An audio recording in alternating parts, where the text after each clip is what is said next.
एक बार फिर से आप सभी का स्वागत है लूसी नेशनल में। आप देख रहे हैं हमारा खास शो प्रतिदिन नई और सही खबर।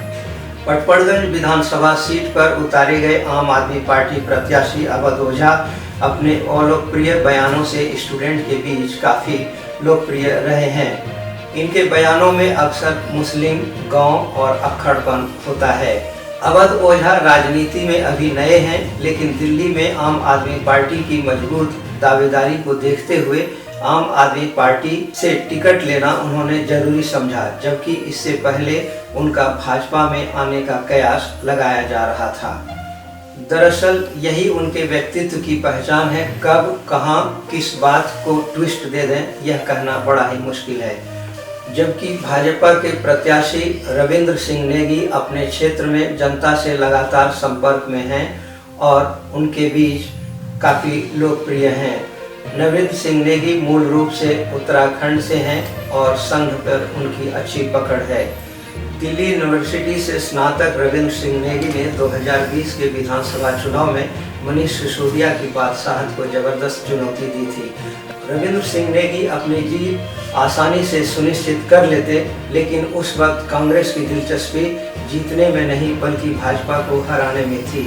यही वजह था कि अंतिम समय में कांग्रेस ने रविंद्र सिंह नेगी को वोट काटने के मकसद से उत्तराखंड के लक्ष्मण रावत को मैदान में उतारा। दरअसल पटपड़गंज विधानसभा क्षेत्र में अनेक जाति समुदाय के लोग रहते हैं।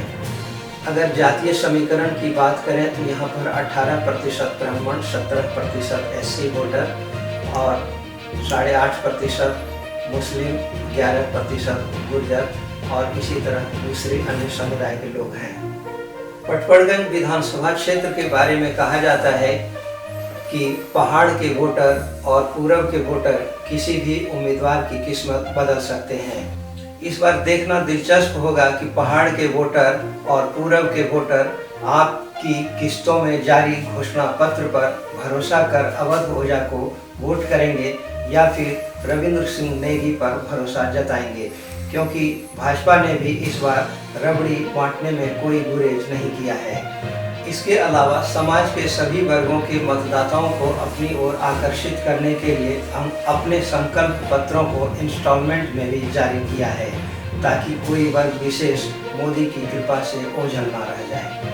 पिछले 3 विधानसभा चुनावों में आम आदमी पार्टी के हाथों करारी शिकस्त खाने वाली कांग्रेस ने इस बार चुनावी रिंग में दमखम से पूर्व विधायक अनिल चौधरी को भेजा है। घोषणाएं केवल घोषणाएं नहीं है, कैसे इनको हम पूरा कर पाएंगे इसकी पूरी समीक्षा, चाहे वो बजट का इशू हो, चाहे उसको जमीन पर उतारने की बात हो।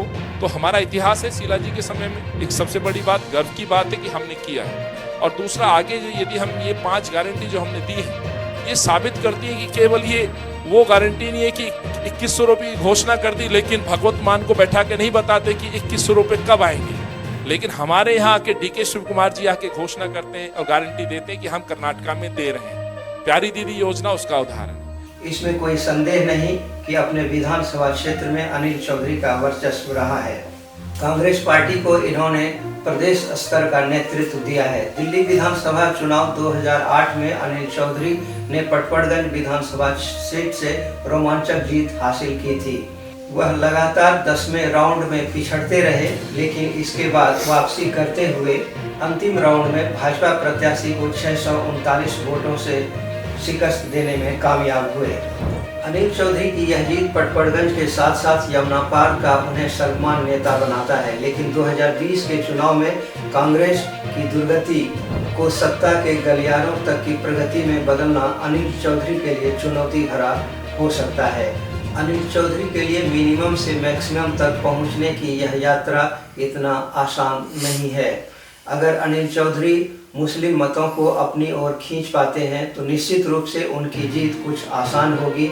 साथ ही कांग्रेस पार्टी द्वारा युवाओं, महिलाओं और गरीबों के लिए की घोषणाओं पर अगर मतदाता विश्वास करते हैं तो अनिल चौधरी की जीत पक्की हो सकती है।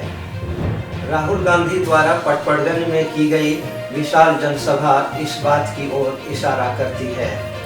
यूँ तो इस समय कांग्रेस पार्टी और आम आदमी पार्टी में तल्खी चल रही है। हरियाणा चुनाव में आपको कांग्रेस द्वारा शामिल नहीं किए जाने की खींच केजरीवाल के अंदर अभी भी दिखाई दे रही है और इसका हिसाब बराबर करने का मौका अब केजरीवाल के पास है। ऐसे में अगर मतों का बराबर विभाजन कांग्रेस और आप की तरफ होता है तो भाजपा आसानी से बाजी मार सकती है। इन सब के बावजूद भाजपा को यह नहीं भूलना चाहिए कि वर्तमान में आम आदमी पार्टी और कांग्रेस कुंभ मेले में बिछड़े हुए दो भाई की तरह हैं। बहुत संभावना है कि कुंभ मेले के दौरान ही दोनों एक दूसरे से मिल भी सकते हैं। इनका मिलन भाजपा को दिल्ली में एक बार फिर से सत्ता से दूर रख सकती है। अभी आप देख रहे थे लूसी नेशनल का खास शो प्रतिदिन नई और सही खबर। आगे की खबरों पर हम आपको ताज़ा अपडेट देते रहेंगे। आप हमारे चैनल लूसी नेशनल से जुड़े रहें और अपना सुझाव हमें नियमित रूप से देते रहें। धन्यवाद, नमस्कार।